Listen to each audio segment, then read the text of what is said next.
Today I want to talk to you about the core symbolic meanings of Mars. And I want to show, not just for Mars, but I want to show you basically the idea how each planet has this core symbol, which just means different things when put in different contexts. So the core symbol of the planets are: the sun is the soul, the moon is the mind, and then Mercury is the bridge from the mind to the body, which is, your nervous system and your intellect. And then Venus is the body, which is a form of senses. And then Mars is the energy. Once you get past Venus, you start to get abstract, because everything is finished by the time you get to Venus, all the basic stuff. So Mars is the energy that propels your body and your mind and your emotions and everything, expresses your soul. So the core symbol of Mars is energy. Okay? Now, the energy of a human being, the thing that fuels a human being, is their passion, their ambitions. See, so because Mars is energy, therefore Mars represents passion, Mars represents ambition. So we're starting from the real core symbols and moving out. Each one will have more. Each symbol will have more children, and each child will have more children. So you'll get, hundreds of things associated with the planet, even though really all you really have to know is one thing, and then have the ability to put that one thing into different contexts. So Mars represents energy, and the human's energy is their passion and ambition, right? Now, Mars specifically talks about the individual's attempt to fulfill their own ambition, their own passion. It's different than Venus. Venus represents a collective attempt to do the same thing, a cooperative attempt. Mars is very, very individualistic and independent, which is just seen by looking up at Mars in the sky. It doesn't move in a circle. It's the most unruly planet. It's constantly going retrograde, and it goes retrograde more widely than any other planet. So, its symbol is that it doesn't follow rules. It's independent. It does what it wants. It's an individual. It doesn't do just whatever everybody else does, go around in a circle. So see, Mars is the individualistic, the independent approach to fulfilling your ambitions and your passions. So it's different than Venus, right? So Mars, therefore, it represents energy, it represents passion, it represents ambition. So Mars represents independent ambition, independent passion, individualistic ambition, individualistic approach to fulfilling your ambition, see? So if you stick that in a negative way, then it can mean that Mars represents selfishness, right? So in other words, if Mars is negative in a horoscope, then the symbol becomes one of selfishness. Or if Mars is positive in the horoscope, then the symbol is one of independence or individuality. It's the same concept, but just in a negative light or in a positive light. So in a positive light, Mars represents independence. In a negative light, it's uncooperativeness. In a positive light, Mars represents individuality. In a negative light, selfishness. Same thing, positive or negative. So, all these traits, energy, passion, ambition, independence, self-reliance, ambitions, all those traits are key to the basic psychological idea of masculinity.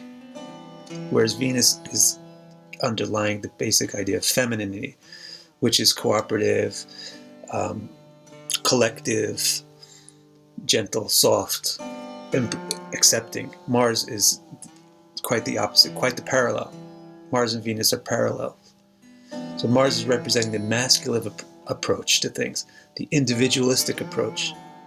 A masculine person is self-reliant and doesn't really need a lot of cooperation to get things done by themselves. So So, Mars is the masculine approach to fulfilling your passions and ambitions, and Venus is the feminine approach to it. So therefore, Mars represents young men, and Venus represents young women. See? So it's all coming out from the core of energy, the core symbol of energy, and just an observation of how Mars moves in the sky. Energy means passion and ambition, and because Mars is moving all over the place, he represents an independent approach to it, a self-reliant approach to it, so he's masculine. Okay? So the masculine approach to fulfilling your ambitions, the self-reliant approach, means that you're going to have to compete with a lot of other people who are also trying to be masculine and self-reliant and strong and take what they want. So Mars represents competition, because when you get two men in a room, when you get two of anybody in a room, because everybody has masculinity, but when you get two masculine elements in a room, they compete. When you have two feminine elements in a room, they cooperate. Now, that doesn't mean that all women are feminine and all men are masculine, but the pure feminine principle cooperates and the pure masculine principle competes. Okay, so Mars therefore represents competition. Because it represents ambition and individuality, it represents competition. If you have a bunch of individualistic people in a room not wanting to work together and all wanting the same thing, they're going to compete. So after representing competition, Mars represents the ability to win in that competition. If you're going to win, what do you need? You need strength. So Mars represents strength. And there's all sorts of strength. Obviously there's physical strength, which means muscle. So Mars represents muscle. And also an extension of physical strength is weapons. Whether it's swords or guns or bombs, any kind of weapon is represented by Mars, because weapons are a form of strength, physical strength. So, one way that Mars expresses strength is by representing muscle and weapons, but that's just physical. There's also emotional strength, which Mars represents, which means willpower. Mars represents your willpower, your determination, your self-discipline. That's an inner form of strength. Your courage, your bravery, inner strength. Okay?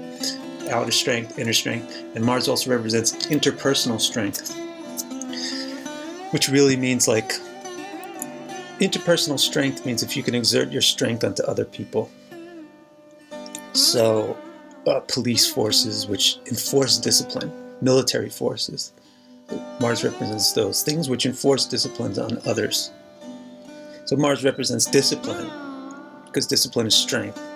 It can mean self-discipline as an inner strength, or it can mean discipline of others as like a interpersonal strength. So all these kind of different ways Mars represents strength. Because strength is needed to win competitions, and competition is necessary when you're individualistically ambitious. Now, when you fight with other people, sometimes it might resolve nicely. It might be an easy battle, but usually it's going to result in a battle. It's going to result in fighting. So because of representing competition, Mars represents battles, fighting. Fighting, if you don't win, whoever loses, it generates anger. So Mars represents anger. And then anger and competition, this easily escalates into violence. Mars represents violence, or large-scale fighting, which is war. Mars represents war.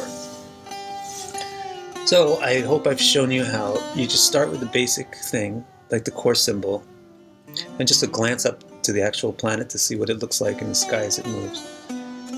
So, and then you can get everything that you need to know about the planet.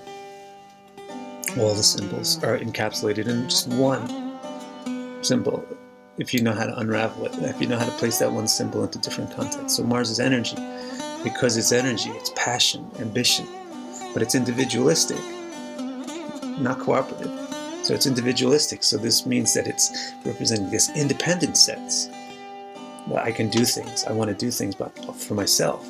So this is a masculine approach, and it leads to competition, and therefore it generates strength, all sorts of strength, physical strength, internal strength, interpersonal, social strength, and it results in fighting, which usually brings anger and violence and war. And that's everything about Mars in a nutshell. And you can do that for every planet.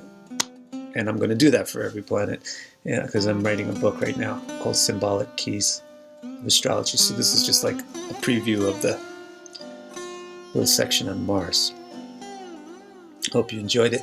If you have any questions, you can ask in the comments, and I'll answer them. Thanks.